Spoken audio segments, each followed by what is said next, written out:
Big Ass Spider waa filim horror Amerikaan ah kaasoo la matalay sanadii 2013 kaasoo aan haatan xakra idugula wadaagi doono isagoo kooban. Filimku wuxuu bilaamayaa dadka Los Angeles oo cararaya kuwaasoo ka cararaya caarada weyn lana baxsanaya lafahooda. Caaradu sidoo kale waxay burburinaysaa dhismayaasha waaweyn waxaanay ugaadhsanaysaa dadka bini'aadanka.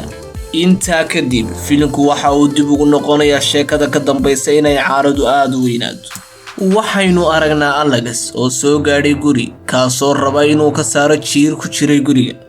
Markii uu Allagas guriga ka soo saaray jiirka, islaantu waxa ay siisay hadiyad. Iyaga oo wada sheekaysanaya ayaa islaantu waxa ay garabkiisa ku aragtay caara raacaysa garabkiisa. Waxaanay u sheegtay inuu iska dajiyo caaradu. Caaradu maadaama isku dayda inay kabteeda ku disho caarada, hase ahaatee caaradii waxa ay qaniintay Allagas. Intaa kadib Allagas waxa uu soo aaday cusbitaal si uu u daweeyo qaniinyada caarada. Dhanka kale dhakhtar ka shaqaynayay isla cusbitaalka oo ku jira qolka shaybaadhka ayaa waxa uu arkay mid sameynaya dhaqdhaqaaq. Dhakhtarkii aad ayuu naxay waana argagaxay, hase ahaatee waxa uu ka adkaaday cabsidii waxaanu sii watay baaritaankiisii. Intaa kadib waxaa si kadis ah u damay leerkii qolka waxaana xagga dambe kaga yimi caaradii waanay qaniintay. Intaa kadib digtoorku waxa uu shiday alaaramka dhakhtarka. Dadkii meesha ku sugnaa markii ay maqleen qaylada alaaramka aad ayay u argagaxeen.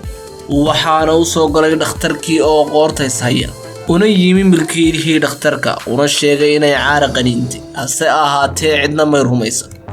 Dhakhtarka Allagas oo maqlay hadalka dhakhtarka ayaa sheegay inuu dhakhtarku run sheegayo aanay jirto caara ka weyn caarooyinka kale. Waxaanu mulkiilaha u sheegay inuu caarada ka soo saaray haddii la siiyo waxoogaa bakshiisha. Intaa kadib mulkiilaha dhakhtarku waa uu ogolaaday arrinka. Allagasna waxa uu galay qolkii waxaana wehelinayay waardiyaha dhakhtarka si uu u caawiyo. Dhanka kale waxaynu aragnaa Machel iyo Carly oo wata ciidan una soo socda dhakhtarka. Allagas waxa uu sii wadaa baaritaankii waxaanu arkay inay caaradu cuntay meydadkii. Baaritaan dheer kadib Allagas waxa uu ogaaday in uu hawo qaatuhu furan yahay caaraduna ka baxday hawo qaataha. Dhanka kale Machel waxa uu weydiiyay mulkiilaha bukaan si khalad lagu soo qaaday dhakhtarkan. Sidoo kale waxaynu aragnaa caaradii oo soo weerartay bukaan isla markaana bukaankii dishay. Allagas waxa uu soo dhaqaaqay dhinacii hawo qaadaha waxaanu arkay xuub weyn oo ay caaradu leedahay kaasoo argagax geliyay maadaama aanu hore arag xuub intan leeg. Allagas waxa uu isku dayay inuu taabto xuubkii caarada, hase ahaatee waxay kaga dhigtay gacanta taasoo uu degdeg u sii daayay. Hadda Allagas waxa uu ogaaday inay caaradu aad u khatar badan tahayna mid khatar ah. Waxa kale oo uu xaqiiqsaday inay caaradani tahay mid dad cuna. Intaa kadib Machel iyo ciidankiisii ayaa arkay meydkii caarada cuntay. Oday Professor ayaa taliyaha u sheegay inuu arkay caaradan oo kale oo haddii la dili waayo caaradan ay khatar ku noqonayso bini'aadanka. Waxa kale oo Professorku sheegay inay caarada cabirkoodu sii kordhi doono 24 saac kadib. Allagas waxa uu galay qolkii meydadka waxaanu si lama filaan u arkay caaradii laakiinse way ka carartay. Haddana waxa uu arkay mar labaad iyadoo u socota dhinaca bulaacada. Marley ayaa xabad ku riday caaradii laakiin way ka baxsatay iyadoo raacay. Intaa kadib Machel waxa uu Allagas weydiiyay macluumaad ku saabsan caarada.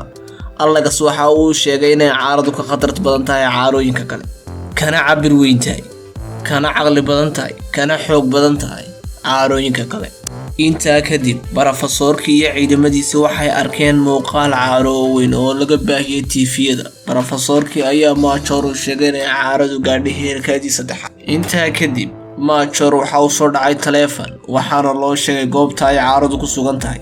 Machel ayaa ciidan ku amray inay aadaan goobta ay caaradu ku sugan tahay. Waxa ay kombiyuutarka ka arkayeen shabaqii caarada walow aanay arag muuqaalkeeda weli. Caarada sidoo kale waxay ka warheleen inay caaradu ku wajahan tahay beerta dalxiiska halkaasoo sidoo kale ay joogaan beerta dalxiiska dad aad u fara badan oo waqti ku qaadanaya. caaradii waxa ay gaadhay beertii waxaanay dishay nin. Dhanka kale waxa isku dayday inay qabsato ilmo yar laakiin wuu ka badbaaday waanu ka cararay. Dhanka kale waxay leysay dad badan iyadoo qaarna ku ridatay shabaqeeda. wixii intaa ka dambeeyay dadkii way ka yaaceen beertii waxaanay la baxsadeen naftooda si ay uga badbaadaan caarada. sidoo kale caaradu waxay eryatay ilmo yar, laakiin waxa soo gaadhay Allagas waxaana uu kaxeeyay gaadhiga dhinaca caarada si ay ugu soo jeesatay isaga dadkuna uga baxsadaan meesha. kadib caarada waxa uu jirsiyay in yar gaadhiga, kadib waxa uu cagta saaray wadadii. kadib caaradii waxay eryatay gaadhigii isagoo gaadhigii ku kaxeeyay speed aad u sareeya. waardiyihii ayaa rasaas ku riday caaradii, laakiin caaradu ma aha mid ay rasaas wax ka tarayso. intaa kadib Allagas waxa la soo hadashay Carly waxaana uu sheegtay inay ciidamo badan sugayaan caarada si ay u dilaan. uu isna iskaga carara meesha. dhinacii kale ciidankii militariga ahaa ayaa soo gaadhay goobta. Allagas iyo waardiyihii ayaa iskaga cararay gaadhigii. ciidamadii militariga ayaa rasaas ku furay caaradii. dabcan caaradu waa mid caqli badan, waxa iskaga dhigtay rasaastii gaadhigii Allagas waxaanay gaadhigii ku soo duurtay dhinacii askarta. intaa kadib caaradii waxa ay u booday xoog waxaanay dul martay askartii. iminka Carly ayaa u socotay dhinaca caarada sida ay dabin ugu soo dhigto si loo qabto caarada. Allagas ayaa ka codsaday inuu raaco, laakiin Carly way ka diiday. Major waxa uu wax walba kala socday kaamaradaha ku xidhan ciidanka, laakiin caaradu waxa ay bilowday inay mid u disho raggii militariga ah. askartu waxay caarada ku ridayeen rasaas si ay u dilaan caarada, laakiin sida aan hore u soo sheegnay rasaastu ma aha mid caaradan wax ka taraysa. shabaqii caarada ayaa waxa uu qabsaday gacantii Carly. Carly way awoodi weyday inay gacanteeda kala baxdo shabaqa. caaradii waxay soo aaday dhinacii Carly, laakiin waxa soo gaadhay Allagas waxaanu shabaqii caarada ku jiray mindi, laakiin caarada ayaa u soo socotay dhinacooda. intaa kadib waxa soo orday waardiyihii waxaanu rasaas ku furay caaradii.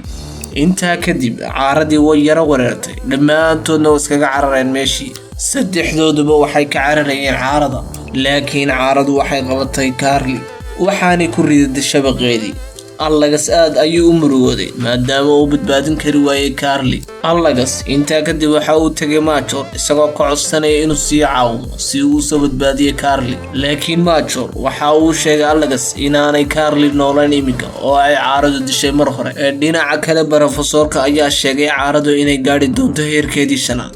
Allagas ayaa ku qeyliyay Professorka isagoona weydiinaya sababta ay caaradu u weynaanayso, sheegayna in laga hortago caarada oo aanay sii weynaan lana badbaadiyo dadka.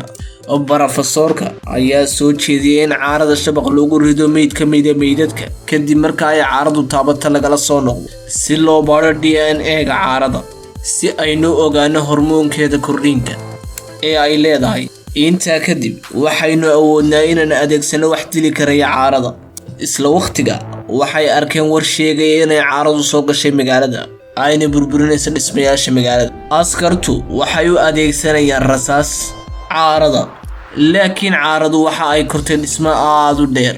Major waxa uu ciidamada ku amray inay ku weeraraan diyaarado. dhanka kale caaradu waxa ay bilowday inay burburiso dhismaha. Allagas ayaa Major u soo jeediyay inuu joojiyo amarka uu ku bixiyay in lagu weeraro diyaarado maadaama uu sheegay inay dad badan naftooda ku ay karaan halkaas. Major ayaa Allagas ka codsaday inuu dibadda uga baxo. intaa kadib Major waxa uu ogaaday inay caaradu ukumo badan dhigtay gudaha dhismaha. waxa uu ogaaday inay caaradu dadka u qabsanaysay si ay u quudiso dhalaheeda. dhanka kale waxaynu aragnaa Carly oo nool oo ku jirta gudaha dhismaha. intaa kadib Major waxa uu la hadlay Allagas waxaana uu sheegay arrimihii caarada. waxaana uu sheegay inay weli Carly nooshahay kuna jirto gudaha dhismaha. waxaanu ku yidhi kaliya waxaad haysataa 25 daqiiqo si aad u badbaadiso Carly. Allagas waxa uu isla markiiba aaday dhinacii dhismaha si uu soo badbaadiyo Carly. waxa kale oo Professorku sheegay Major inay dhammaan ukumaha caaradu mar dhow dilaaci doonaan. waxaanu u sheegay inuu si degdeg ah u bilaabo duqeymaha cirka si uu u dilo caarada, laakiin Major uu diiday ilaa iyo inta laga soo badbaadinayo Carly iyo dadka kale. in yar kadib Allagas iyo waardiyihii waxay gaadheen dhismihii. Allagas iyo waardiyihii waxay awoodeen inay gaadhaan qaybta ugu sarreysa dhismaha, waxaanay ku arkeen ukumo badan oo dilaacay. waxaanay ogaadeen inay caaradu u ugaadhsanayso dadka si ay ugu quudiso dhalaheeda. Allagas iyo waardiye waxay bilaabeen inay dadka ka sii daayaan shabaqa caarada. Allagas sidoo kale waxa uu shabaka ka sii daayay Carly. Ukumihii waxay bilaabeen inay wada dilaacaan ay caaraduna dadka weerarto. Laakiin Allagas iyo kooxdiisii waxay ku rideen rasaas waana ka baxsadeen. Intaa kadib Major waxa uu ciidankii cirka ku amray inay duqeeyaan dhismaha kuna dul dilaan caarada. Caaradii waxa ay ku soo dhacday dhulka dadkii oo dhan way wada farxeen sababtoo ah waxa ay ogaadeen inay caaradu dhimatay hadda. Major Allagas waxa uu ku bogaadiyay siduu u soo badbaadiyay dadka ugana qayb qaatay badbaadinta dadka. Laakiin caaradu waxay bilowday inay istaagto. Allagas markii uu arkay inay caaradu istaagtay waxa uu waardiyihii ka codsaday inuu soo qaado kantaar saadan gaadhiga militariga. Intaa kadib Allagas waxa uu dhaqaaqay dhinacii caarada isla markiiba waardiyihii ayaa u soo tuuray Allagas kantaalkii waxaanu ku riday caaradii isla markiiba caaradii waxay ka oloshay qaarkii dambe dhammaan jirkeedii ayaa ololay oo burburay waxaanay ku dhacday dhulka. Dadkii aad ayay u farxeen markii ay ogaadeen inay dhimatay caaradii. ugu dambeyn Major waxa uu hambalyeynaya Allagas. muuqaalkani intan ayuu ku egyahay waan kaaga mahadnaqayaa ka qayb qaadashada daawashada fiidiyogan naguna soo biir